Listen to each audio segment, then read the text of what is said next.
qanchaga yetadi? 10 yil 40 ming bo'lsa. Men aytganman 10 yildan keyinmi bo'ladi? O'sha. Mana shunda kesizlarda ishlamadim. O'shandan keyin men internetga kirib, rosa o'rgandim. Juda. Nimada tasavvur etgan. Mana shuni kesadi, qo'yadi. No, yemirish prosesi to'xtamagandan keyin mashqlangan joydan yemirish boshlanadi. Yeydiryapman. Unga operatsiya qilgandan nima foyda? Yana даже shunaqa narsa o'qiganman, eshitganman. Bunisini operatsiya qilgan, ikkinchisiga yemirishni boshlagan. Ikkinchisini ham operatsiya qilgan, tizzaga yemirishni boshlagan.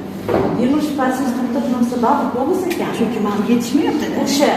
O'shaqa bo'lib, keyin men kompaniya hali ochilmagan berdi. Lekin men kompaniya haqida bilgan bo'lganim uchun nima aytadim? Agar diskitatsiya bo'lganda hozir oyog'im joyiga kelgan bo'lardi. Nimagadir shu narsa hali hayolimda bo'laverardi. Kompaniya ochildi deyishimdan o'sha avgustda men tushib kelganman. Kelib shu nima deydi? Yig'lab, men zina ikkinchi darajaga chiqish kerak bo'lardi. Zinalardan nima yig'lab mashina chiqib tushardim. Qalbimdan olib ichurdim.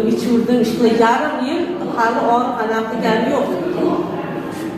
Lekin 1 yildan keyin yengillashdi. 1 yildan. Hozir men oqsiyman, lekin Xudoga zinalardan bemalol chiqib tushaman.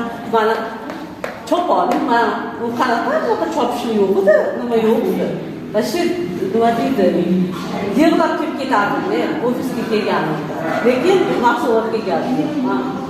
Hammaga nima qilaman, qanday ichaman, xudo xolasa, oqsashim ham qoladi qo'ying. Ya'ni o'tganingizda 16 yilmi?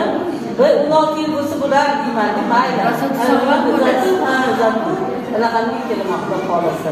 Lekin men ko'rganda anaqa biladi, qanaqa ahvolda kelgan.